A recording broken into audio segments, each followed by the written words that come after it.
penyerapan tugas kami untuk aksi nyata. Nah, dalam tugas kami ini kami diminta untuk berbagi sesama rekan guru tentang modul yang sudah kami pelajari. Nah, salah satunya adalah budaya positif. Jadi di sini saya juga punya kerinduan untuk bisa berbagi dengan teman-teman guru mengenai budaya positif. Nah, sebelum kita mulai, mungkin kita perkenalan dulu. Kalau saya sendiri pasti sudah tidak asing lagi. Nama saya Usia Stampe, sebagai calon guru penggerak angkatan 8. Saya sebagai calon guru penggerak angkatan 8. Sedangkan kami juga punya fasilitator. Fasilitator di sini pembimbing kami untuk bisa menyelesaikan modul-modul ajar kami.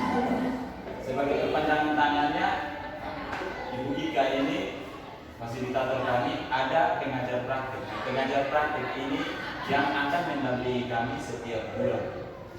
Jadi setiap bulan satu kali beliau ini akan datang mendampingi kami di sekolah.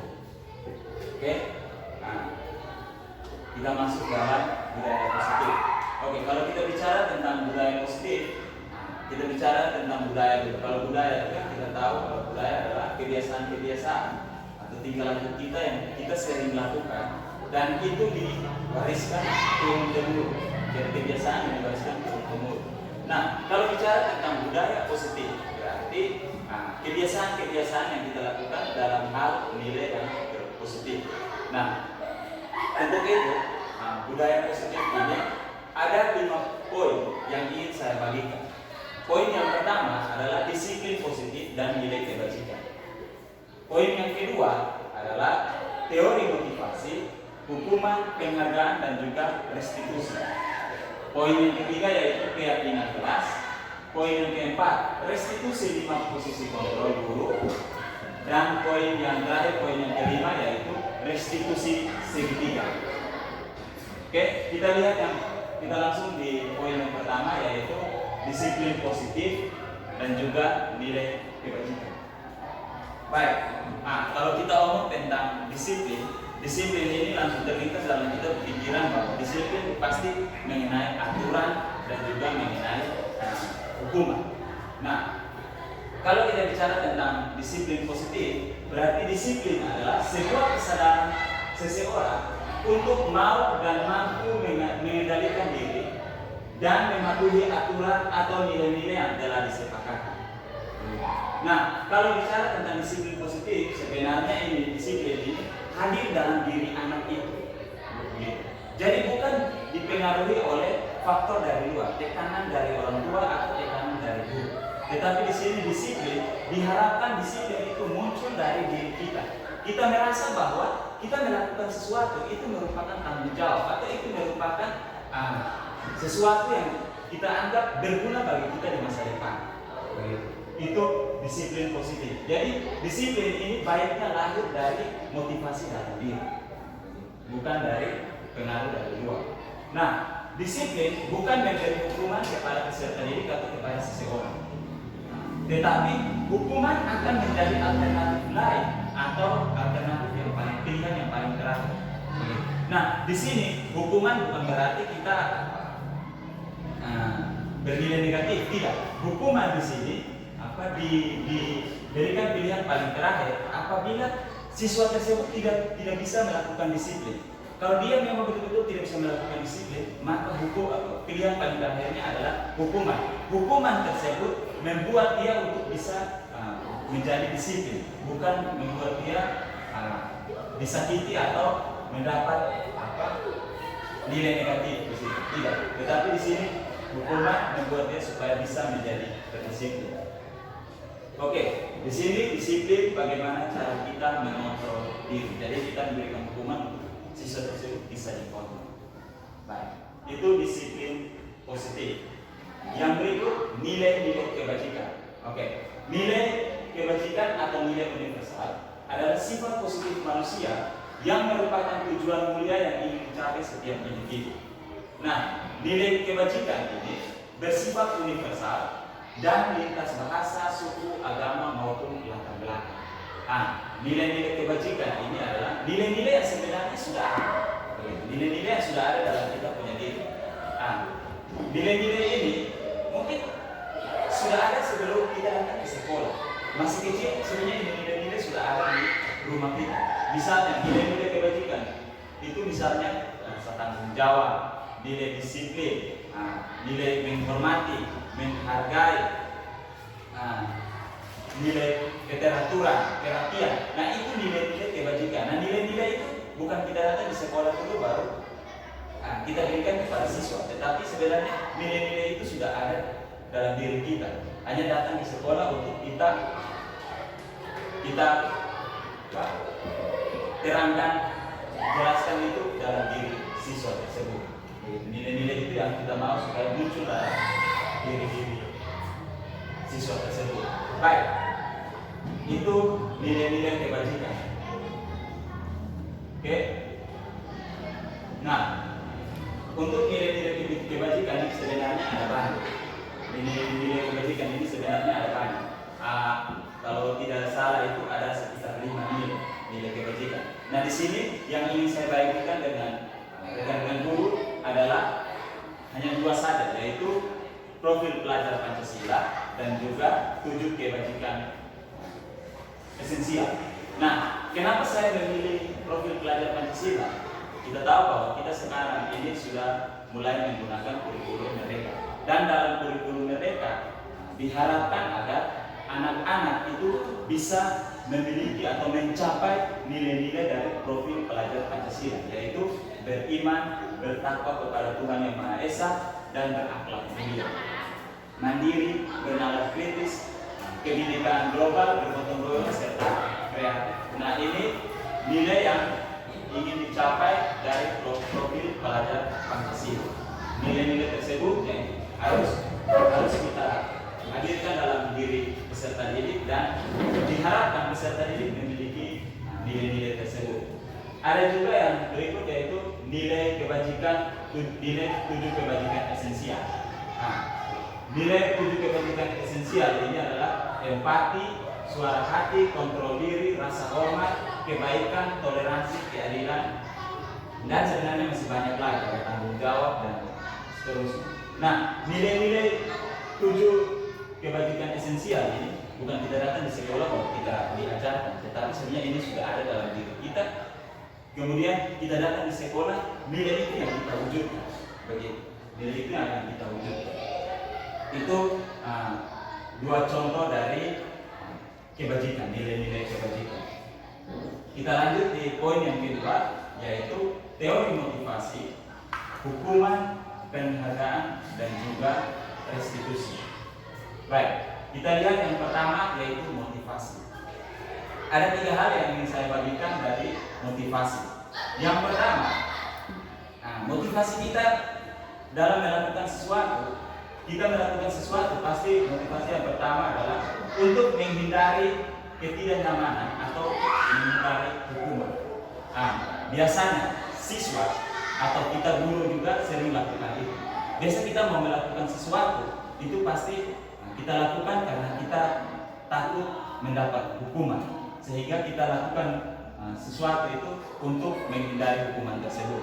Nah, misalkan dalam kita punya proses pembelajaran, siswa-siswi mau mengerjakan tugas itu karena mereka takut mendapat hukuman. Contoh saja mata pelajaran matematika. Mereka mau mengerjakan tugas matematika karena takut kalau tidak dikerjakan, masuk dalam ruangan pasti dapat kain. Atau tidak mengerjakan tugas pasti disuruh keluar. Sehingga motivasi yang pertama dilakukan adalah untuk menghindari ketidaknyamanan atau untuk menghindari hukuman. Poin yang kedua, yaitu motivasi yang kedua adalah melakukan sesuatu untuk mendapatkan imbalan atau penghargaan dari orang lain. Nah, motivasi yang kedua ini motivasi yang masih bernilai negatif. Kenapa? Karena kita mau melakukan sesuatu atau siswa mau melakukan sesuatu itu karena untuk mendapatkan penghargaan atau imbalan tertentu. Contoh, di rumah orang tua kalau mau minta tolong kepada anaknya, itu pasti harus dijadikan imbalan dulu bahwa anak tersebut mau melakukan. Misalkan saja kita minta tolong, terus beli garam dulu, nanti dia 2.000 sisa kembalian dulu ambil. Nah, itu ada imbalan yang diberikan kepada siswa, baru siswa tersebut bergerak untuk melakukan. Atau kita juga dalam sekolah sering kita mau memberikan penghargaan kepada siswa. Ketika siswa mau mengerjakan tugas, apabila dia diberikan penghargaan, dia datang kerja, kalau dia selesai mengerjakan tugas, pasti mendapat hadiah dari suatu guru, seorang guru. Nah, motivasi ini adalah motivasi yang salah. Kenapa? Karena dia bisa mempunyai dampak yang negatif. Suatu saat kalau kita sudah tidak mampu memberikan penghargaan kepada siswa atau anak-anak kita, maka dia juga tidak akan melakukan apa yang kita minta. Begitu. Contoh saja, orang tua kalau mau suruh lagi diberi garam, tapi kalau tidak ada uang kembali, pasti dia istirahat, tidak ada uang kembali, saya tidak dapat apa-apa, mau pilih mau jadi sendiri. Atau misalnya bisa mau kerja tugas, tapi saya kerja ini juga bapak ibu guru ini sudah dapat kasih hadiah lain. Saya kerja sama saja, saya tidak kerja sama saja, saya tidak dapat apa-apa. Nah, ini motivasi yang salah, keliru juga. Dan ketiga, motivasi untuk menjadi orang yang mereka inginkan dan menghargai diri sendiri dengan nilai-nilai yang mereka percaya. Jadi diharapkan kita sebagai guru dan juga sebagai siswa, diharapkan siswa itu mempunyai motivasi yang ketiga ini. Motivasi yang ketiga, yaitu ketika mau melakukan sesuatu itu dari dalam dia punya diri, bukan faktor tekanan dari luar, dari orang tua atau dari guru. Ketika dia datang sekolah, dia merasa bahwa pendidikan itu penting bagi dia sendiri. Ketika dia mengerjakan tugas, dia tahu bahwa belajar itu penting untuk dia punya masa depan. Sehingga motivasi yang ketiga ini diminta supaya motivasi itu muncul dari dalam dia punya diri dan dia melakukan sesuatu itu bukan tekanan dari luar. Nah, ini motivasi yang ketiga ini yang diharapkan bisa muncul dalam diri siswa. Oke, itu motivasi. Kita lanjut poin yang berikut adalah hukuman, konsekuensi, dan juga restitusi. Kita lihat yang pertama adalah hukuman. Kalau hukuman ini dia bersifat menyakitkan bagi peserta didik. Hukuman ini bersifat menyakitkan bagi peserta didik. Kenapa? Karena hukuman itu datang secara tiba-tiba. Hukuman itu datang secara tiba-tiba dan hanya datang dari satu pihak. Contoh, misalkan kalau peserta didik datang terlambat, begitu dia datang terlambat langsung kita bilang, lu berlutut dari gerbang sampai ke kelas. Padahal dalam aturan sekolah belum tentu berlutut dari depan gerbang sampai ke kelas, itu ada dalam aturan. Tetapi hukuman itu bisa muncul secara tiba-tiba dan dia muncul secara sepihak. Hanya muncul dari guru tiba-tiba. Tidak ada kesepakatan antara siswa dengan guru. Nah, ini dia menyakitkan dan merugikan hanya satu pihak saja. Tidak ada nilai positif yang didapat dari siswa tersebut. Nah, itu hukuman. Nah, dia sedikit berbeda dengan konsekuensi. Nah, kalau konsekuensi itu dia datang dari dua pihak. Dia datang dari dua pihak. Maksudnya begini, konsekuensi berarti sudah ada kesepakatan antara siswa dan juga guru. Begitu. Sudah ada kesepakatan antara siswa dan guru. Jika saya terlambat, apa yang akan saya terima? Jika saya tidak mengerjakan tugas, maka saya harus lakukan apa? Itu konsekuensi. Nah, dia bukan satu pihak saja, tetapi dia ada dua pihak. Misalkan di sekolah kita punya peraturan bahwa siswa harus menggunakan sepatu berwarna hitam. Jika tidak menggunakan sepatu berwarna hitam, maka siswa tersebut harus membuka sepatunya dan tidak menggunakan sepatu di sekolah karena dia tidak menggunakan sepatu berwarna hitam. Dan ini sudah ada kesepakatan. Nah, dia juga bersifat menyakitkan tapi dalam jangka yang pendek dan dalam jangka waktu yang pendek karena siswa tersebut sudah tahu bahwa dia punya konsekuensi ketika tidak melakukan apa yang tersebut. Nah, itu konsekuensi. Dan poin yang ketiga adalah restitusi. Nah, restitusi ini adalah proses guru membimbing siswa supaya dia menemukan masalahnya sendiri, dia tahu masalahnya sendiri, kemudian dia menyelesaikan masalahnya sendiri. Begitu. Nah, yang sering kita lakukan, kalau kita yang sering kita lakukan adalah kita bukan membantu siswa menemukan dia punya masalah, dia salahnya di mana. Tidak, kita langsung menuduh siswa tersebut. Lu salah ini, jadi lu harus buat ini. Nah, itu yang sering kita lakukan. Tetapi di sini kita diharapkan untuk bisa melakukan proses restitusi. Kenapa? Restitusi di sini kita menjadi pembimbing.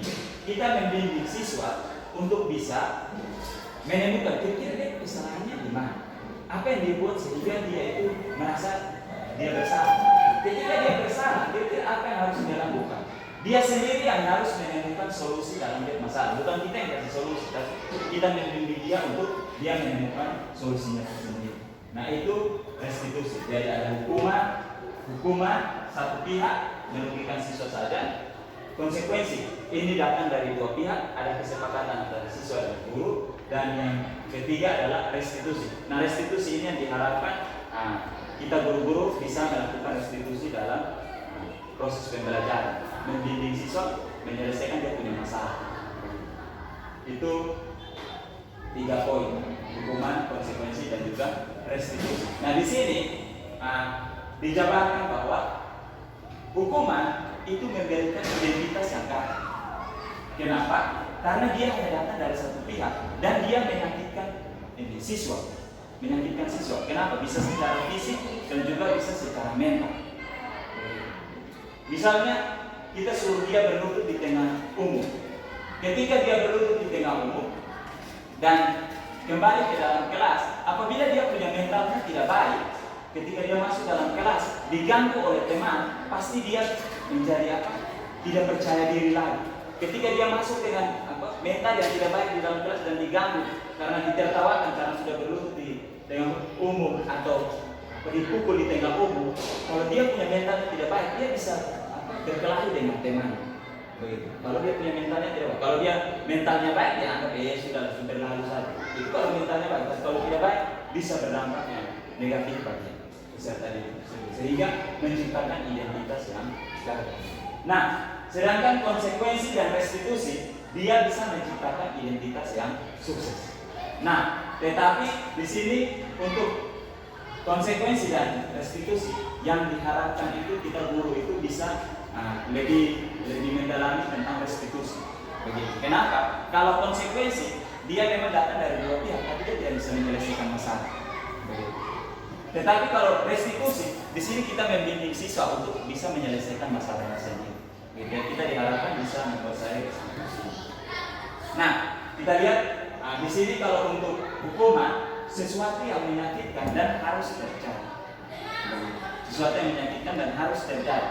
Ketika kita memberikan hukuman kepada peserta didik, itu menyakitkan hanya menyakitkan peserta didik. Tidak ada dampak positif bagi dia, hanya menyakitkan bagi diri sendiri. Dan hukuman tidak berlaku bagi kita guru, hanya berlaku pada peserta didik itu saja. Sedangkan kalau untuk konsekuensi, sesuatu yang harus terjadi, sama juga seperti hukuman, dia sesuatu yang harus terjadi. Tetapi peserta didik sudah tahu bahwa dia mendapat hukuman itu karena dia sudah tahu itu kesalahan. Jadi, itu konsekuensi. Ketika dia melakukan sesuatu, dia tahu bahwa dia punya konsekuensinya. Nah, sedangkan restitusi merupakan pilihan. Begitu. Mendidik siswa. Kira-kira yang dia lakukan ini salah atau benar. Ketika benar, apa yang harus dia lakukan? Yang berikut, untuk identitas gagal, untuk hukuman, ini tidak nyaman untuk murid, untuk jangka waktu yang panjang. Seperti tadi yang saya sampaikan, secara fisik dia mungkin bisa luka-luka atau mentalnya bisa terganggu, dan ini tidak bisa hilang dalam jangka waktu pendek. Dia karena apa? Karena dia akan merasa semakin tidak menghargai guru karena dia selalu disakiti. Rasa hormatnya sudah tidak ada lagi. Ketika dia dihukum terus, dia sudah menjadi kebal dan tidak berubah. Itu hukuman. Konsekuensi ini juga menghadirkan rasa tidak nyaman. Memang siswa tidak rasa nyaman juga, tapi dalam waktu yang pendek. Kenapa? Dia memang tidak rasa nyaman, tapi dia tahu ketidaknyamanan itu disebabkan oleh dia punya sendiri. Dia tahu penyebabnya, sehingga untuk jangka waktunya lebih pendek dia bisa disembuhkan. Dan yang berikut untuk restitusi. Restitusi di sini menguatkan murid atau anak dalam jangka waktu yang panjang. Misalkan anak bermasalah, kita tidak datang langsung menuduh dia. Tetapi ketika anak yang bermasalah kita panggil dia kita sudah tahu bahwa dia sudah sadar dia tidak bersalah atau tidak. Dia sudah tahu itu. Ketika dia datang, dia sudah sadar dia bahwa dia tidak bersalah. Tetapi ketika dia datang, kita harus sambut dia seperti apa? Apakah kita semakin menuduh dia bersalah, ataukah ketika dia datang kita menguatkan dia? Ketika kita menguatkan dia, kita memberi jalan kepada dia untuk menyelesaikan dia masalah. Pasti kita yakin bahwa dia pasti akan berubah ke depan karena kita membantu dia menyelesaikan masalah. Nah, jadi diharapkan yang paling diharapkan adalah identitas sukses, yaitu konsekuensi dan restitusi. Yang paling diharapkan adalah restitusi. Kita menguasai restitusi. Itu restitusi, konsekuensi dan juga hukuman. Saya berharap kita tadi bisa membedakan antara hukuman dan juga konsekuensi. Saya ulangi, kalau hukuman berarti hanya datang dari satu pihak, hanya dari guru saja. Kalau konsekuensi dari dua pihak, ada kesepakatan antara guru dan murid. Kalau konsekuensi dia ada nilai positifnya. Kalau hukuman dia tidak ada nilai positifnya, hanya ada menyakitkan siswa. Nah di sini saya punya beberapa contoh tindakan. Nah ada beberapa contoh tindakan. Kira-kira tindakan pertama, kedua, ketiga, keempat, kelima dan keenam. Saya minta teman-teman mungkin bisa mengelompokkan kira-kira tindakan pertama ini dia masuk di dalam hukuman ataukah konsekuensi. Kita akan sama-sama melihat itu. Begitu juga untuk tindakan kedua, lari, mengelilingi lapangan dan seterusnya sampai tindakan yang keenam. Kira-kira tindakan pertama, kedua sampai keenam ini masuk dalam hukuman ataukah itu konsekuensi. Saya bacakan yang pertama. Baik, yang pertama, mencatat 100 kali di dalam buku kalimat saya tidak akan terlambat lagi karena siswa tersebut terlambat ke sekolah. Kira-kira siswa tersebut terlambat ke sekolah itu dia disuruh catat 100 kali saya tidak terlambat lagi. Kira-kira itu masuk dalam konsekuensi ataukah hukum? Ya. Untuk tindakan yang pertama kita bilang dia hukuman. Kira-kira kenapa dia masuk dalam hukum? Tidak sepakatan dua pihak. Jadi guru hanya memberikan hukuman berdasarkan dari guru punya kuasa apa keberadaan di status guru dia kasih hukuman. Ya, baik. Jadi kalau kita lihat kasus ini, kita sama-sama sepakat bahwa untuk tindakan yang pertama mencatat 100 kali dalam buku kalimat saya tidak akan terlambat lagi, ini masuk dalam hukuman. Yang pertama tiada kesepakatan antara siswa dan juga guru. Itu yang pertama. Yang kedua, kalau kita perhatikan di sini, siswa disuruh diminta untuk mencatat sebanyak 100 kali. Nah, kita di sini kalau kita mau lihat sebenarnya kita menyiksa siswa tersebut. Dan yang ketiga adalah tidak ada nilai positif yang bisa didapat dari siswa tersebut. Kira-kira kalau kita catat 100 kali ini, dampak positifnya untuk dia apa? Nah, itu tindakan yang pertama. Tindakan yang kedua, lari mengelilingi lapangan basket 2 kali karena terlambat hadir di sekolah. Kira-kira dia hukuman atau konsekuensi? Masih tetap hukuman ya, karena begitu siswa datang dan datang langsung kita bilang, itu terlambat dan langsung lari keliling di lapangan 2 kali. Berarti dia hadir langsung dari hukuman itu, hadir langsung dari guru tersebut. Begitu siswa datang yang tidak tahu dia mau buat apa langsung tiba-tiba disuruh. Jadi untuk tindakan yang kedua ini masuk dalam kategori hukuman. Oke. Yang berikut tindakan yang ketiga, membersihkan coretan yang dibuatnya di meja tulis. Membersihkan meja coretan yang dibuatnya di atas meja tulis. Jadi ini konsekuensi atau hukuman. Oke, ini masuk dalam konsekuensi karena dia bertanggung jawab. Ini coretan ini dia buat sendiri, maka konsekuensinya dia harus membersihkan atau menghapus coretan tersebut dari meja. Maka dia yang ketiga ini masuk dalam kategori konsekuensi. Oke, kita lihat yang keempat, berdiri di depan kelas sambil mengangkat satu kaki karena tidak bisa menjawab pertanyaan. Ya, ini masuk dalam hukuman. Oke, karena menyakitkan siswa dan datang dari satu pihak. Yang berikut, membersihkan tumpahan air di meja tulis karena tersenggol pada saat belajar. Membersihkan tumpahan air di meja tulis karena tersenggol pada saat belajar. Dia masuk dalam hukuman atau konsekuensi? Ya, dia hukuman atau konsekuensi? Ya, kalau misalnya dia tuh bilang hukuman, kira-kira kenapa itu? Nah, di sini dikatakan hukuman. Nanti teman yang lain konsekuensi kan? Ya. Dia disengaja air mana disenggol tumpah. Di sini dia bilang membersihkan tumpahan air di meja tulis karena tersenggol pada saat belajar. Ya, oh ya, ini saya bilang ini setelah dibacakan kalau oh ya, nah, sepakat kalau ini merupakan konsekuensi. Kenapa? Karena dia yang menyebabkan masalah tersebut, berarti dia harus bertanggung jawab. Jadi membersihkan meja tulis. Oke, terakhir yang keempat, kehilangan 10 menit jam istirahat untuk mengerjakan tugas karena terlambat datang dan tertinggal pelajaran selama 10 menit. Ya, konsekuensi. Ya, kita sepakat kalau ini tindakan yang benar juga merupakan konsekuensi. Karena dia sudah terlambat 10 menit, maka dia juga harus kehilangan 10 menit istirahatnya untuk menyelesaikan tugas yang sudah tinggal. Kalau dia sudah selesai, dia bisa keluar. Tapi kalau tugas yang belum selesai, dia harus menyelesaikan istirahat tersebut.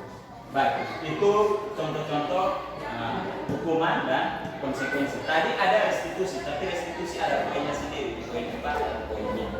Jadi nanti untuk ini kita lihat contoh untuk hukuman dan konsekuensi itu. Oke, kita lanjut. Berikut adalah hukuman dan penghargaan. Nah, di sini kalau kita ngomong tentang hukuman dan penghargaan, pasti kita bilang hukuman dan penghargaan berbeda. Tetapi sebenarnya dalam proses pembelajaran, hukuman dan penghargaan sama. Sebenarnya kita memberikan penghargaan kepada siswa itu juga merupakan hukuman. Kenapa? Karena penghargaan yang kita berikan kepada siswa dapat memotivasi siswa dalam nilai negatif. Kenapa? Karena siswa mau melakukan sesuatu karena ingin mendapatkan penghargaan. Dia memotivasi melakukan sesuatu bukan karena dia diri lagi, bukan karena dia punya keinginan atau dia merasa bahwa itu dia kewajiban, tidak lagi. Tapi dia melakukan sesuatu karena mau mendapatkan penghargaan. Nah, itu bisa berdampak negatif bagi peserta didik. Sehingga di sini hukuman dan penghargaan itu sudah sama. Kita memberikan penghargaan juga sebenarnya sama dengan kita memberikan hukum. Nah, di sini hukuman dan penghargaan itu bisa berpengaruh pada jangka pendek dan jangka panjang. Kenapa? Hukuman ini penghargaan ini bisa membuat kelompok di dalam kelas. Misalkan kalau ada siswa yang berhasil mengerjakan tugas atau dia sering rajin mengerjakan tugas, pasti dia juga akan sering mendapatkan penghargaan dari guru tersebut. Sedangkan siswa-siswa yang jarang mengerjakan tugas atau tidak mengerjakan tugas, dia akan merasa bahwa itu satu, dia apa dia terus, apa dia dapat penghargaan terus dari ibu guru. Pasti muncul rasa iri. Namanya dia apa begitu? Nah, muncul rasa iri di dalam siswa yang lain sehingga mulai sudah buat blok-blok. Nah, di sini menciptakan kelompok-kelompok kecil di dalam kelas yang tidak bisa berkolaborasi lagi. Sehingga kalau bos merasa iri, rasa jengkel, kita masuk berkolaborasi atau kerja kelompok itu tidak bisa lagi. Karena dia bekerja sendiri, saya bekerja sendiri. Saya divisi. Itu menciptakan pengaruh jangka panjang dan juga jangka pendek. Yang berikut, penghargaan ini tidak efektif. Seperti yang tadi sudah saya jelaskan. Kalau siswa ini mengerjakan sesuatu karena mendapatkan penghargaan, maka ini dia tidak efektif. Kenapa? Kalau suatu saat kita sudah tidak mampu lagi memberikan dia sesuatu atau penghargaan kepada siswa atau memberikan imbalan kepada anak, maka suatu saat kita meminta tolong di anak atau minta tolong kepada siswa lagi, itu sudah tidak bisa. Kenapa? karena dia tidak mendapatkan apa-apa. Ketika kita tidak mampu memberikan kepada mereka, mereka juga saya tidak dapat apa-apa, itu buat apa? Nah, ini sehingga penghargaan itu tidak efektif. Yang poin yang ketiga yaitu penghargaan merusak hubungan. Seperti awal tadi saya sampaikan bahwa awalnya ini siswa berteman ini biasa saja, tetapi kalau satu sering mendapat perhatian dari bapak ibu guru, maka temannya yang lain pasti akan tersedih. Aku kemudian pada dia kan, aku kalau ngomong bapak ibu guru dengan, kita ngomong bapak ibu guru tidak pernah dengar. Nah itu menciptakan hubungan yang rusak, tidak ada hubungan yang baik lagi antara siswa-siswa. Yang berikut, penghargaan menurunkan kualitas. Sama seperti poin yang kedua, siswa mau melakukan sesuatu itu karena ingin mendapatkan imbalan, bukan lagi melakukan sesuatu karena dia rasa bahwa itu penting untuk dia punya hidup, bukan karena dia merasa itu satu kewajiban atau tanggung jawab, tetapi dia merasa bahwa melakukan sesuatu untuk mendapatkan imbalan.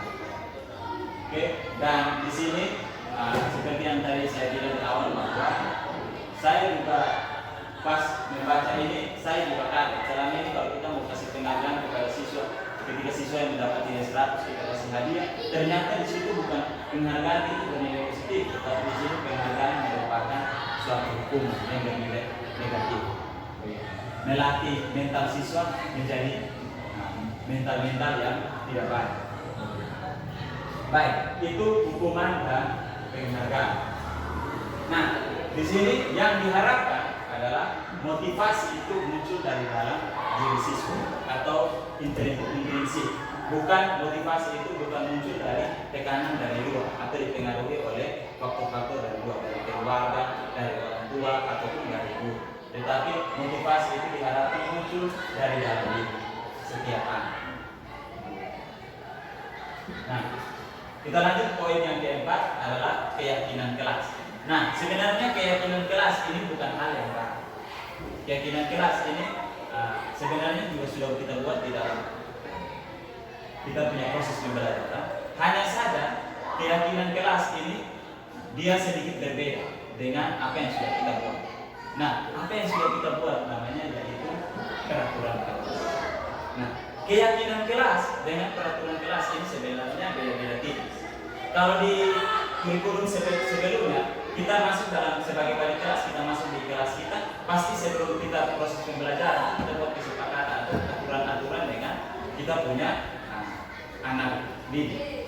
Kita pasti buat aturan-aturan itu kita sebut dia sebagai peraturan kelas. Tapi sekarang di kurikulum Merdeka, di kurikulum Merdeka sudah tidak ada lagi aturan kelas, peraturan kelas, tetapi yang ada adalah keyakinan kelas. Nah, apa yang membedakan antara keyakinan kelas dengan peraturan kelas? Nah, kita lihat di sini untuk keyakinan kelas itu merupakan nilai-nilai kebajikan yang tersirat atau tersurat dan disepakati bersama untuk dijalankan. Nah, nilai-nilai kebajikan itu bukan nilai-nilai yang kita lihat dari dalam buku lagi, tidak. Tetapi nilai-nilai kebajikan ini adalah nilai-nilai yang sebenarnya sudah ada dalam kita sendiri.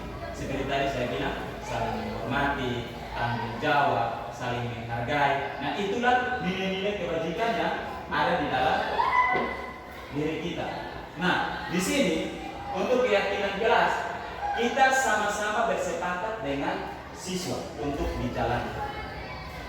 Sedangkan kalau untuk peraturan kelas merupakan sebuah peraturan yang dibuat agar proses pembelajaran di dalam kelas itu dapat berlangsung dengan tertib dan lancar serta untuk mengatur perilaku siswa. Kalau kita perhatikan sebenarnya peraturan kelas ini kita kalau lihat dia hanya merujuk pada perilaku siswa. Artinya peraturan kelas ini dia hanya berlaku untuk satu saja, yaitu siswa. Sedangkan kalau bedanya dengan keyakinan kelas ini yang pertama, dia punya nilai yang pertama adalah dia menggunakan kalimat-kalimat positif, itu yang pertama. Yang kedua, keyakinan kelas itu dia lebih sedikit daripada peraturan kelas. Kalau keyakinan kelas dia bisa merangkum beberapa peraturan kelas. Jadi yang pertama, keyakinan kelas dia menggunakan kalimat positif. Yang kedua, dia ini lebih simpel atau dia lebih abstrak, dia mencakup lebih banyak. Dia lebih sedikit tetapi mencakup banyak unsur di dalam. Itu untuk keyakinan kelas. Dan yang ketiga, untuk keyakinan kelas itu dia tidak hanya berlaku untuk siswa saja, tetapi berlaku juga untuk guru. Kenapa? Karena tanggung jawab itu bukan hanya untuk siswa saja, tetapi tanggung jawab juga harus ada dalam diri guru tersebut. Atau saling menghargai, menghormati dan seterusnya, dan banyak nilai. Nah, di sini saya memberikan contoh. Tadi saya bilang bahwa keyakinan kelas itu menggunakan kalimat yang positif. Nah, kalau sebelumnya kita buat peraturan kelas pasti kita bilang begini, tidak boleh terlambat, jangan makan di dalam kelas, atau jangan buang sampah sembarangan, tidak boleh mencoret di tembok. Nah, itu peraturan-peraturan yang kita buat dalam kelas. Sedangkan kalau kita buat keyakinan kelas tidak boleh menggunakan kalimat negatif seperti jangan dan tidak. Tidak dan jangan itu adalah kalimat negatif. Nah, itu tidak boleh dimunculkan lagi di dalam kelas.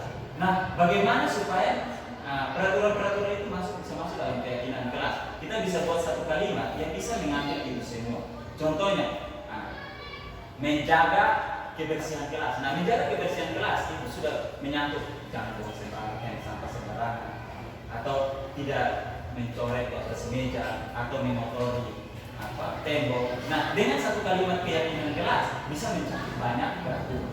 Dan baiknya keyakinan kelas adalah dia bisa menggunakan kalimat yang positif. Nah, itu membedakan antara keyakinan kelas dan juga peraturan kelas.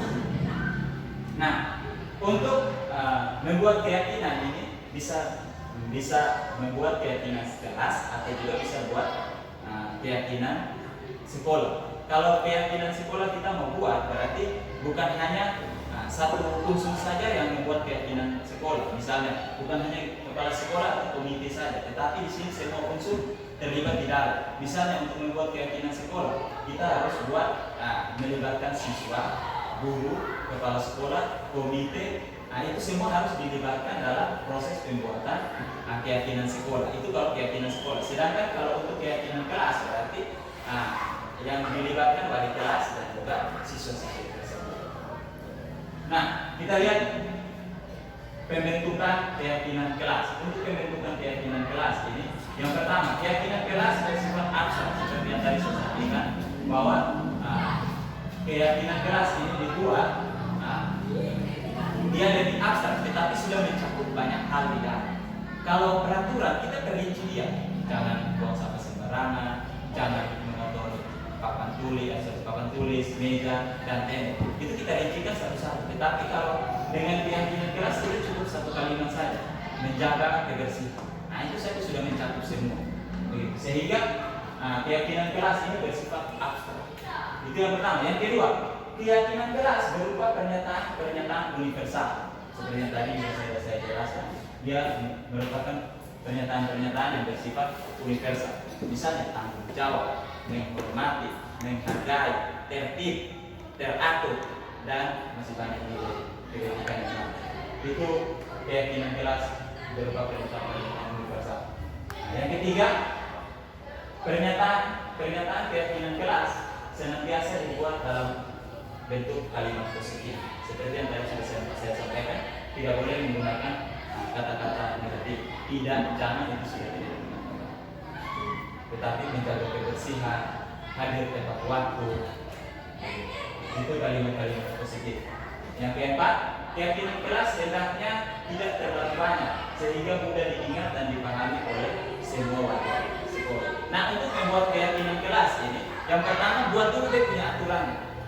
Silakan dibuat dulu aturannya. Dari aturan itu yang kita buat dari keyakinan kelas. Nah, keyakinan kelas kita cukup satu kalimat sudah merangkum beberapa aturan. Sehingga misalnya ada puluhan aturan, tetapi kita buat di dalam keyakinan kelas bisa saja 5-6 keyakinan kelas. Sehingga tidak banyak keyakinan kelas.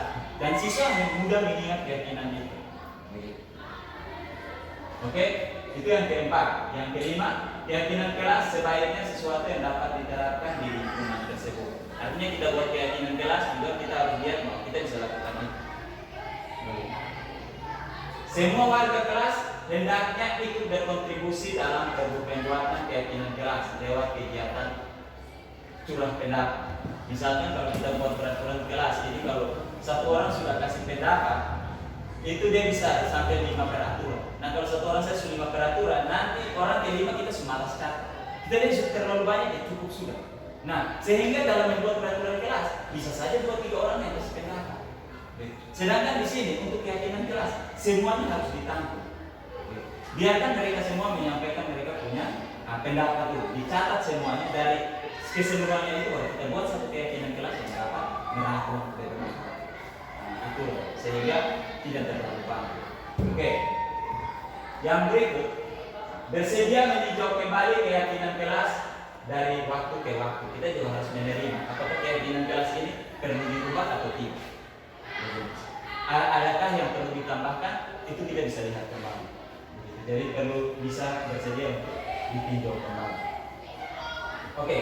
Nah, di sini tadi sudah saya sampaikan bahwa ada nilai-nilai keyakinan kelas, tanggung jawab, menghormati, menghargai, sopan, dan juga disiplin. Itu nilai-nilai keyakinan, nilai-nilai kebajikan. Nah, di sini ada beberapa tindakan. Di sini ada beberapa tindakan, ada 3 tindakan. Kira-kira tindakan-tindakan dari 3 tindakan ini, tindakan pertama, tindakan kedua, tindakan ketiga ini, kira-kira dia masuk dalam nilai apa? Nilai kebajikan apa? Yang pertama, kembalikan barang ke tempat. Kira-kira dia masuk dalam nilai kebajikan apa itu? Seperti yang tadi saya bilang tuh, ada tanggung jawab, ada sopan santun, menghargai, menghormati. Nah, kira-kira untuk kembalikan barang ke tempatnya itu dia masuk dalam, kira-kira dia masuk dalam nilai kebajikan apa? Yang pertama, tanggung jawab. Ada lagi, dia mengembalikan. Jadi dia bisa jadi bukan cuma satu nilai kebajikan saja, dia bisa jadi dari 2, 3. Nah, untuk yang pertama, kembalikan barang ke tempatnya. Seperti tadi Ibu bilang bahwa yang pertama dia bertanggung jawab, mengembalikan barang yang sudah dia pakai. Yang kedua, bisa saja nilai kebajikan teratur, disiplin.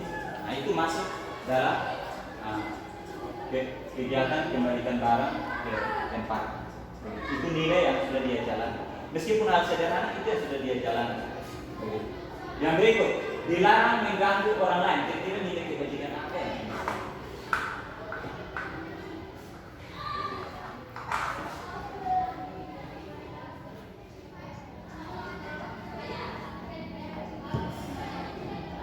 Dilarang mengganggu orang lain. Atau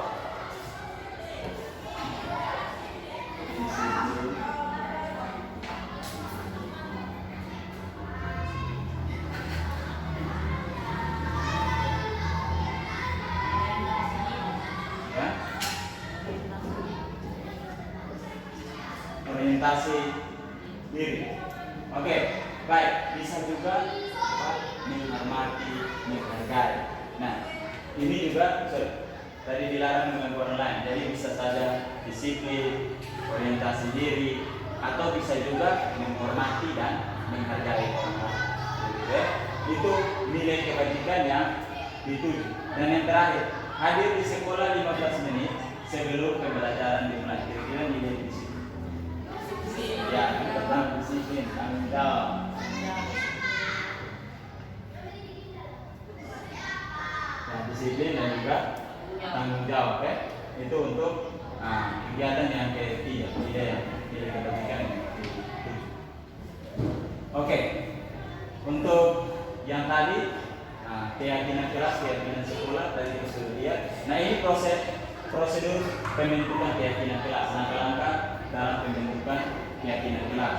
Nah ini mempersilahkan warga sekolah atau murid di sekolah ke kelas.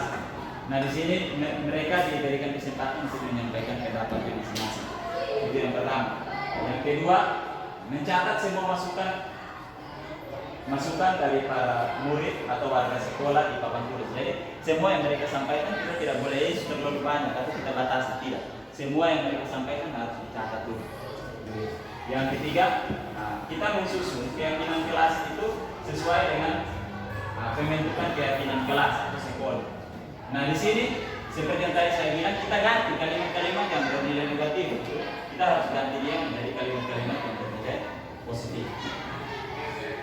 Terus kita tinjau kembali, kita lihat kembali, apakah keyakinan kelas ini sudah semuanya kita catat atau belum.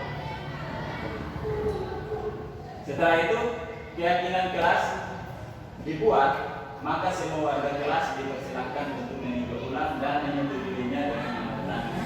Nah, di sini kita bisa meminta setelah kita buat keyakinan kelas selesai, kita bisa meminta siswa untuk menandatangani keyakinan kelas yang kita sudah buat bersama. Kenapa kita meminta mereka menandatangani? Supaya sama-sama bersepakat. Mereka merasa bahwa mereka punya tanggung jawab. Dan keyakinan kelas ini, kalau dulu kita bisa buat kertas folio, sekarang kita bisa bikin dia dalam poster. Terus kita hias dia untuk jadi keyakinan kelas. Baik, nah ini contoh-contoh keyakinan kelas yang dibuat. Misalnya ini keyakinan kelas 1 punya, ada kelas 1 dan juga ada keyakinan kelas 5 punya, ini SD punya. Nah ini contoh keyakinan kelas. Mereka buat adalah setiap anggota kelas perlu belajar. Jadi mereka menggunakan kalimat-kalimat yang positif. Begitu. Setiap anggota kelas perlu belajar. Di mana keyakinan kelas ini kalau bisa membuat siswa merasa nyaman. Nah ini contoh dari keyakinan kelas 1 dan juga kelas 2. Baik. Kalau untuk keyakinan kelas 5 punya, selalu bersikap positif, senantiasa menjadi diri yang terbaik. Ini menumbuhkan rasa percaya diri dari siswa. Baik, tadi itu poin yang ketiga. Sekarang kita lanjut di poin yang keempat, yaitu restitusi. Kita lanjut di poin yang keempat, yaitu poin restitusi. Nah, restitusi ini tadi saya bagi dua bagian. Ada restitusi 5 posisi kontrol guru, dan ada juga restitusi itu segitiga restitusi. Itu poin yang kelima. Nah di sini saya mulai dahulu dengan restitusi 5 posisi kontrol guru. Nah 5 posisi kontrol guru ini, untuk restitusi sendiri merupakan suatu cara dengan menciptakan suatu kondisi di mana murid menyadari dan menemukan solusi sendiri bagi persoalan. Jadi untuk restitusi kita membimbing, mengarahkan siswa. Untuk siswa itu tahu sendiri dia punya salahnya di mana. Dia tahu sendiri, dia cari tahu sendiri setelah kita bimbing. Setelah itu kita membimbing dia untuk menemukan dia punya solusi. Bukan kita yang kasih solusi, tapi bimbing dia untuk menemukan solusi. Baik. Nah ini 5 posisi kontrol guru. 5 posisi kontrol guru. Sadar atau tidak sadar, kita berada dalam salah satu atau mungkin lebih dari satu posisi kontrol guru ini. Yang pertama, penghukum, posisi kontrol guru penghukum. Nah, untuk posisi kontrol penghukum ini memberikan tindakan yang menyakiti siswa. Memberikan tindakan yang menyakiti siswa. Dia tidak tanya lagi siswa alasan kenapa berbuat seperti itu, kenapa datang terlambat, kenapa tidur di kelas, atau kenapa sampai sering terlambat atau tidak mengerjakan tugas. Itu dia tidak tanya alasannya kepada siswa tersebut, tetapi langsung dia memberikan hukum. Nah itu posisi kontrol guru penghukum. Yang berikut, pembuat rasa bersalah. Kalau pembuat rasa bersalah ini tidak langsung dalam fisik, tetapi melalui kata-kata. Contoh saja, misalkan sering kita sampaikan kepada peserta didik kita bilang begini, tidak ada orang lain, saya tahu itu pasti dia yang buat salah. Nah, ini membuat siswa bahwa sebenarnya dia punya masalahnya kecil saja, tetapi kita buat siswa tersebut merasa bahwa dia punya masalahnya terlalu sangat besar. Nah, itu ya posisi pembuat rasa bersalah. Yang berikut adalah posisi kontrol guru sebagai teman. Posisi kontrol guru sebagai teman, di mana guru menempatkan posisinya sebagai teman dengan sesama murid. Nah ini juga bisa berdampak negatif. Kenapa? Takutnya siswa tersebut ketika sudah merasa kalau dekat dengan guru, dia sudah tidak menghargai guru lagi. Meskipun kedekatannya siswa dengan guru itu memang dekat, sudah sebagai teman, tetapi di sini bisa berdampak negatif juga. Nah itu kita perlu hati-hati memposisikan diri kita sebagai teman. Posisi kontrol guru yang berikut adalah posisi pemantau. Nah kalau posisi pemantau ini adalah orang yang selalu berpendirian pada peraturan-peraturan. Dia tidak tanya alasan apapun. Dia lihat selalu itu yang pertama adalah aturan sekolah. Contoh, misalkan ketika sudah jam KBM dia berdiri di depan gerbang, terus ada siswa yang datang, dia tahu dia pasti bilang begini, lu sudah terlambat, berarti lu tetap harus di luar. Dia tidak tanya ini siswa ini kenapa datang terlambat, tidak tanya siswa ini kenapa jadi menggunakan sepatu bukan berwarna hitam, kenapa menggunakan sepatu berwarna yang lain. Nah, dia tidak tanya alasannya lagi, dia langsung bilang lu buka dulu sepatu karena tidak sesuai. Atau datang ke guru gunting rambut karena rambut panjang, tidak tanya alasannya lagi, tetapi langsung berpatokan pada peraturan sekolah. Nah, itu kalau posisi kontrol guru sebagai teman. Dan yang terakhir adalah posisi guru sebagai manajer. Nah, kita diharapkan guru itu bisa memposisikan diri sebagai manajer. Kenapa? Karena posisi guru sebagai manajer ini dia yang mengontrol siswa, membimbing siswa untuk bisa menemukan yang pertama, menemukan dia punya masalahnya apa, siswa sendiri yang menemukan, dia bimbing. Setelah itu dia menuntut siswa untuk mengingat kembali terus keyakinan kelas yang dibuat. Setelah melihat kembali dia punya keyakinan kelas, siswa diberikan pilihan mau berubah atau tidak. Ketika siswa mau berubah, dia bisa bimbing siswa lagi. Setelah dia mau berubah, apa yang dia mesti lakukan? Nah di sini guru membimbing siswa bisa menemukan dari solusinya sendiri. Nah itu yang diharapkan kita guru ini bisa memposisikan diri sebagai manajer, bisa membantu siswa, menuntun siswa menyelesaikan masalah. Oke, itu 5 posisi kontrol guru. Nah di sini 5 posisi kontrol guru ini ada 2, yaitu penghukum dan pembuat rasa bersalah. Penghukum dan pembuat rasa bersalah ini menciptakan identitas yang kalah. Ini 2 ini menciptakan identitas yang kalah. Kemudian pemantau dan juga manajer ini menciptakan identitas yang sukses. Tetapi untuk teman dan juga pemantau, teman ini kenapa dikatakan identitas yang sukses? Karena dia membangun hubungan yang baik dengan siswa. Nah, itu dikatakan sukses, tetapi dia punya nilai negatifnya juga. Takutnya siswa tidak lagi menghargai guru tersebut. Nah, kemudian posisi kontrol pemantau ini juga menciptakan identitas yang sukses. Tetapi di sini dia tidak bisa membantu siswa menyelesaikan masalah. Dia memang menegakkan aturan, tetapi dia tidak bisa membantu siswa menyelesaikan masalah. Sehingga diharapkan kita guru itu bisa memposisikan diri kita sebagai posisi kontrol manajer. Kenapa? Karena kita pasti bisa membimbing siswa menemukan masalah dan bisa membimbing siswa menemukan solusinya sendiri bagi diri sendiri. Oke, baik. Untuk penghukum ini dia merujuk pada menyakitkan siswa atau dia menyindir siswa, melukai siswa. Kalau untuk membuat rasa bersalah, dia berceramah melalui kata-katanya, dia membuat siswa bermasalah itu besar sekali, padahal sebenarnya masalahnya kecil, tapi dia buat siswa merasa bahwa siswa tersebut punya masalah yang sangat besar. Kemudian untuk posisi teman, membuat alasan-alasan untuk muridnya. Contoh, misalnya posisi guru sebagai teman itu contohnya seperti lu yang kau bisa karena dulu, kenapa lu tidak bisa bantu kamu? Nah itu posisi kita sebagai teman dengan siswa. Nah, posisi pemantau menghitung dan mengukur, artinya dia selalu berpatokan pada aturan.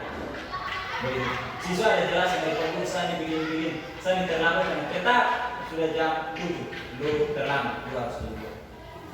Dia tetap berpendirian pada aturan. Dan yang terakhir adalah manajer, yaitu mengajukan pertanyaan-pertanyaan yang membimbing siswa untuk bisa menyelesaikan dia punya masalah sendiri. Ada banyak kalimat yang diucapkan oleh guru, murid, dan juga hasil yang didapat berdasarkan 5 posisi kontrol. Baik, kita masuk di poin yang terakhir. Tadi restitusi itu 5 kontrol guru. Sekarang restitusi poin yang kelima, yaitu restitusi segitiga restitusi. Nah, bedanya kalau sebelumnya itu posisi guru memposisikan dia punya diri. Sedangkan kalau untuk restitusi segitiga restitusi ini adalah dia punya langkah-langkah. Kalau yang tadi kita harapkan itu adalah menjadi posisi kontrol sebagai manajer, itu yang kita harapkan ada dalam diri kita. Nah, untuk bisa menjadi posisi kontrol manajer, nah kita perlu melakukan segitiga restitusi untuk mencapai posisi kontrol manajer. Kita bisa melakukan segitiga restitusi. Dia punya tahapan-tahapan.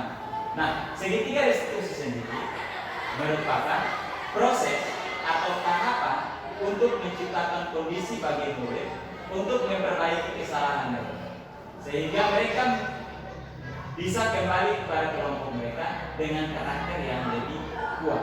Jadi segitiga restitusi ini kita memberikan penguatan kepada peserta didik.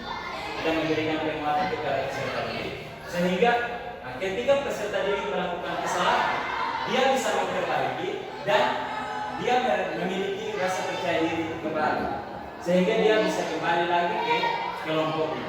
Bukan orang yang sudah berbuat salah dan disalahkan, sehingga dia punya mentalnya sudah down, untuk kembali ke dia punya kelompok atau kelasnya lagi dia sudah marah atau dia sudah susah untuk kembali. Nah, diharapkan dengan segitiga restitusi ini yang kita lakukan itu bisa menguatkan siswa yang berbuat salah dalam dia menyelesaikan dia persoalan. Setelah diselesaikan, dia kembali ke dia punya kelompok atau dia kembali ke dia punya kelas, itu dia tidak merasa bersalah lagi. Dia bisa mengalami perubahan dalam dia punya. Nah, contoh untuk segitiga restitusi ini kemarin saya ada mempraktekkan bersama salah satu siswa kita. Begitu. Nah, untuk contoh segitiga restitusi, ketika siswa yang bermasalah, yang kita lakukan sebagai seorang kelas, atau sebagai seorang guru, atau sebagai seorang guru BK, ketika seorang siswa berbuat salah, kita panggil dia. Kita mesti melakukan beberapa tahapan. Nah, di sini ada 3 tahapan untuk membimbing siswa yang bersalah. Nah, yang pertama adalah menstabilkan identitas. Yang kedua, memvalidasi tindakan yang salah. Dan yang ketiga, menanyakan keyakinan kelas. Nah, dari 3 poin ini saya langsung bawa dia dalam satu contoh saja. Misalkan ketika seseorang siswa membuat kesalahan, ketika kita panggil dia, kita harus menerima dia. Itu yang pertama, kita terima dia. Terus kita yang pertama itu menstabilkan identitas dulu. Menstabilkan identitas ini maksudnya begini. Semua orang pasti melakukan kesalahan. Itu yang kita katakan. Bukan lu sendiri yang melakukan, bukan siswa sendiri yang melakukan kesalahan, tetapi semua orang pasti melakukan kesalahan. Begitu. Tetapi di sini kita berikan pilihan kepada dia. Dia mau berubah atau tidak mau berubah. Itu kita kasih pilihan kepada dia. Setelah selanjutnya dia punya identitas, kita berikan pilihan kepada dia mau berubah atau tidak. Nah, poin yang kedua itu validasi tindakan yang salah. Kadang kita panggil siswa yang bermasalah, kita panggil datang langsung kita bilang, misalkan siswa yang bolos. Misalnya siswa bolos, kita datang panggil dia datang langsung, itu kemarin bolos. Pasti kita langsung tanya dia seperti itu. Belum tentu dia bolos, tetapi ketika dia datang kita langsung menuduh dia. Kemarin lu bolos toh, kenapa dia berbuat seperti itu? Nah, ketika kita langsung menuduh dia datang kita sudah merasa dia susah. Tapi ketika kita langsung menuduh dia merasa lebih curhat. Tetapi kita bisa rubah-rubah pertanyaan yang bisa membuat dia menjadi tidak takut lagi. Kita bisa panggil dia, bilang, kemarin Pak Guru ada dapat laporan kalau lu ada bolos. Apakah itu benar atau tidak? Nah, kita tanyakan dia dulu. Jangan sampai yang orang lapor itu salah, belum tentu juga benar yang orang lapor. Tapi kita mesti validasi dengan dia dulu. Tanyakan hal tersebut kepada siswa yang bersangkutan. Kemarin Pak Guru dengar ada dapat laporan kalau lu ini bolos. Apakah benar atau tidak? Nah, setelah siswa tersebut menjawab memastikan bahwa itu yang dia lakukan, kita bisa menstabilkan dia punya identitas. Tidak apa-apa. Semua orang pasti melakukan kesalahan. Bukan saja siswa tersebut yang melakukan kesalahan, tetapi kita juga pernah melakukan kesalahan. Ini menstabilkan dia punya emosi identitas. Begitu. Setelah kita menstabilkan dia punya identitas, memvalidasi dia punya kesalahan, kita membimbing dia, kasih dia pilihan mau berubah atau tidak. Setelah itu kita tanya kira-kira apa yang dia buat sehingga dia tanya alasan kenapa jadi dia mau bolos. Kita cari tahu dulu alasan. Nah, alasan tersebut pasti dipengaruhi oleh beberapa faktor. Nah, setelah itu kita tanya kira-kira dari yang sudah dia lakukan, dia sudah bolos dan seterusnya, itu kira-kira dia langgar nilai kebajikan enggak? Kita tanya lagi keyakinan kelas yang sudah dibuat bersama, terus itu kira-kira dari yang dia lakukan apa saja yang sudah dia lakukan. Jadi bukan kita menuduh dia melakukan kesalahan, tetapi dia sendiri akan mengaku. Yang sudah saya lakukan ini, yang sudah saya langgar dari keyakinan kelas yang kita buat adalah ini dia sendiri yang menyebut kesalahan. Setelah dia menyebut kesalahannya, kita tanya lagi. Nah, lu sudah melakukan kesalahan, kira-kira apa yang lu mau buat? Mau berubah atau tidak? Kalau lu mau berubah, kira-kira apa yang lu mau lakukan? Misalkan contoh siswa yang terlambat. Nah, kita tanya, kenapa jadi terlambat? Ayo, sampai tengah malam jam 12 baru tidur. Kalau begitu, supaya lu yang terlambat lagi, apa yang harus dilakukan? Tidur saja. Nah, itu dia sendiri yang temukan, dia sendiri yang Nah, tidur saja. Jadi kita memilih siswa untuk menemukan dia punya solusinya sendiri. Jadi untuk menanyakan keyakinan ini adalah keyakinan yang kita buat bersama, keyakinan sekolah, keyakinan kelas yang kita buat. Oke, itu tahapan segitiga restitusi. Nah, ini segitiga restitusi. Yang pertama, menstabilkan identitas. Nah, ini untuk menstabilkan identitas peserta didik ini kita bisa gunakan kalimat seperti ini. Setiap orang pasti pernah melakukan kesalahan. Ketika siswa mengakui, kita kasih kekuatan kepada dia. Setiap orang pasti melakukan kesalahan. Bukan saja siswa, tetapi kita dulu juga pernah melakukan kesalahan. Atau bisa gunakan kalimat ini. Kamu bukan satu-satunya yang pernah melakukan kesalahan. Ini untuk menstabilkan identitas peserta didik. Yang berikut, validasi tindakan yang salah. Nah, kamu tentunya punya alasan kenapa mau melakukan. Kita tanya dulu dia alasan. Kita tanya alasan kenapa melakukan hal tersebut. Adakah cara yang lebih efektif untuk mendapatkan apa yang kamu lakukan? Ini maksudnya. Sebenarnya ada pilihan lain atau tidak? Sehingga lu melakukan kesalahan. Sebenarnya ada pilihan lain atau tidak? Sehingga peserta didik bilang, iya Pak Guru, sebenarnya ada yang bisa saya buat, tetapi saya melakukan ini. Berarti ini dia rasa bahwa itu sudah merupakan kesalahan. Dia sendiri akan melakukan kesalahan. Baik, yang berikut menanyakan keyakinan kelas. Menanyakan keyakinan kelas ini kita bisa gunakan kalimat keyakinan kelas apa yang telah kita sepakati. Nah, keyakinan kelas yang telah kita sepakati berarti di awal mereka sudah buat keyakinan kelas. Nah, kamu ingin menjadi orang seperti apa? Mau menyelesaikan masalah ataukah lari dari masalah? Ini yang bisa kita gunakan, kalimat-kalimat yang kita bisa gunakan untuk bisa menuntun siswa dalam menyelesaikan dia punya masalah. Oke, ini segitiga restitusi, kalimat contoh-contoh kalimatnya, dan ini 5 poin yang ingin saya bagikan, mulai dari disiplin positif, kebajikan, hukuman, penghargaan, restitusi, konsekuensi, dan juga 5 posisi kontrol guru, sampai terakhir yaitu segitiga restitusi. Akhirnya saya mengucapkan terima kasih untuk perhatian dari Bapak Ibu selama mengikuti penjelasan saya. Terima kasih. Mungkin ada pertanyaan atau masukan dari Bapak Ibu guru. Saya kasih.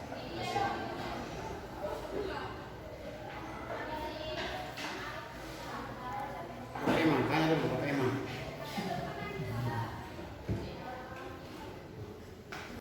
Ya baik, terima kasih kepada oleh. Di sini saya mau bertanya Bapak. Tadi itu Bapak menjelaskan materinya tentang budaya positif. Di mana budaya positif yang disampaikan itu sasarannya kepada guru dalam hal guru menyampaikan berkaitan dengan tindakan kelas, baik itu berupa penghargaan, ya mungkin ya yang saya mau tanyakan yang dengan penghargaan. Nah, salah satu poin yang saya dijelaskan bahwa penghargaan yang kalau dikasih siswa itu dia berkait tidak positif, melainkan itu negatif, karena siswa akan merasa bahwa itu dia mau memperoleh sesuatu bahwa dia usaha, kalau tidak tidak. Nah, pertanyaannya di sini ini menyangkut dengan metode pembelajaran. Salah satu metode yang saya ingat yaitu ada istilah kata behavior, bahasa Inggris kok. Ya, di situ nama lain atau yang dipakai adalah stimulus, mungkin ya, yang saya paham seperti itu. Dalam hal ini yang saya maksudkan dengan stimulus adalah saya pakai, bisa saja saya memakai metode penghargaan itu untuk bagaimana merangsang siswa dalam menunjang keaktifan siswa. Nah, tetapi tadi Bapak bilang itu tidak, ya maksudnya tidak diperkenankan karena itu dia berkaitan dengan negatif. Apakah nanti ke depannya saya pakai itu akan bertolak dengan nilai positif yang Bapak sampaikan, ataukah tidak usah pakai itu istilah penghargaan, baik berupa mokas penghargaan berupa apa saja, tidak boleh pakai, atau ya maksudnya apakah bisa dipakai atau tidak, karena tadi menurut Bapak budaya Mas Edina itu tidak baik atau itu dalam artian itu negatif. Mungkin itu pertanyaan saya. Baik, mungkin saya langsung menanggapi dulu. Di sini kira-kira penghargaan ini kita pakai atau jangan, begitu ya? Karena di sini tadi saya jelaskan bahwa penghargaan itu bernilai negatif. Nah, kenapa saya bilang dia bernilai negatif? Karena yang kita harapkan hadir dalam diri peserta didik adalah motivasi dia melakukan sesuatu itu muncul dari dalam diri sendiri. Ketika dia melakukan sesuatu, dia sadar bahwa itu tuh merupakan dia punya kebutuhan. Itu tuh berguna untuk dia punya masa depan. Begitu. Jadi, ketika dia melakukan sesuatu bukan untuk dia mendapatkan sesuatu atau bukan untuk dia mau menghindar dari hukuman. Begitu. Nah, kalau kita bilang kita kasih penghargaan kepada peserta didik, kalau suatu saat kita sudah tidak mampu lagi, misalnya kita sudah tidak mampu lagi memberikan hadiah kepada peserta didik, apakah kita jamin peserta didik tersebut bisa terus aktif? Pastinya dia tidak aktif lagi. Contoh saja, misalkan peserta didik ketika mengerjakan tugas, kalau kita kasih nilai mereka, misalnya mereka dapat nilai 100, kita kasih mereka kerja benar, kita kasih nilai 100, pasti mereka akan bersemangat. Kasih tugas kan mereka akan bersemangat untuk kerja terus. Tapi kalau suatu saat mereka sudah kerja benar semua dan ini semangat datang kumpul, terus kita tidak periksa. Kita tidak periksa itu anak-anak punya pekerjaan. Kita tinggalkan saja. Tiba-tiba begini, oh kita mau minta kita buku PR, kita langsung kasih kembali tanpa periksa. Langsung pasti akan tanya, Pak Guru tidak kasih nilai. Itu saya sudah muncul pertanyaan, Pak Guru tidak kasih nilai. Berikut lagi kita kasih tugas, mereka pasti tidak akan kerja lagi. Nah, itu salah satu contoh kecil. Apalagi itu tentang nilai saja. Nilai yang sifatnya kewajiban guru untuk bisa memberikan penilaian kepada peserta didik. Itu kewajiban. Apalagi penghargaan misalkan dalam bentuk bisa materi atau yang lain-lain untuk mendapatkan sesuatu. Suatu saat kita kalau tidak mampu lah, misalnya yang dapat nilai 100, Pak Guru kasih dia makanan ringan, snack. Nah, dong pasti akan kerja, kita kerja saja, pasti kita akan dapat hadiah.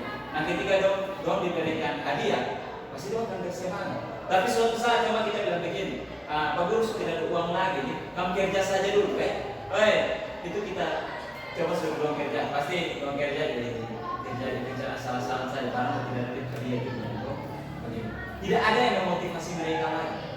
Seperti tadi Bu Guru bilang, penghargaan untuk bisa motivasi dong. Iya, penghargaan untuk bisa motivasi dong. Tapi kalau suatu saat itu penghargaan tidak ada, motivasi apa yang bisa mereka dapat? Nah, itu makanya itu diharapkan ketika siswa melakukan sesuatu itu bukan dengan motivasi yang untuk menghindari hukuman atau mendapatkan penghargaan atau mendapatkan penilaian, tidak. Tetapi ketika mereka melakukan sesuatu itu untuk kebutuhan mereka punya diri. Mereka tahu bahwa itu lahir dari mereka punya kebutuhan mereka. Mereka tahu bahwa itu tuh berguna untuk mereka punya masa depan. Itu hadir dalam diri mereka sendiri. Nah, itu yang tadi 3 motivasi perilaku. Jadi penghargaan itu kalau bisa itu tidak ada lagi. Bukan berarti tidak ada, jadi penilaian tidak ada, tidak. Penilaiannya tetap ada, tetapi penghargaan misalnya dalam bentuk imbalan-imbalan itu sudah tidak boleh. Sehingga motivasi siswa itu motivasi yang benar. Itu muncul dari dalam mereka punya diri dan mereka tahu bahwa itu tuh menghargai mereka punya diri sendiri. Muncul dari dalam mereka punya diri sendiri dan mereka tahu berguna untuk mereka. Jadi itu yang mungkin bisa saya sampaikan.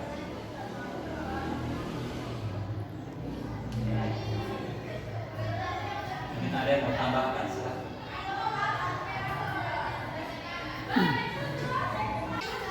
Terima kasih untuk Bapak Ibu Guru. Kalau sudah tidak ada lagi, mungkin saya akan menutup kegiatan kita hari ini. Ucap terima kasih banyak.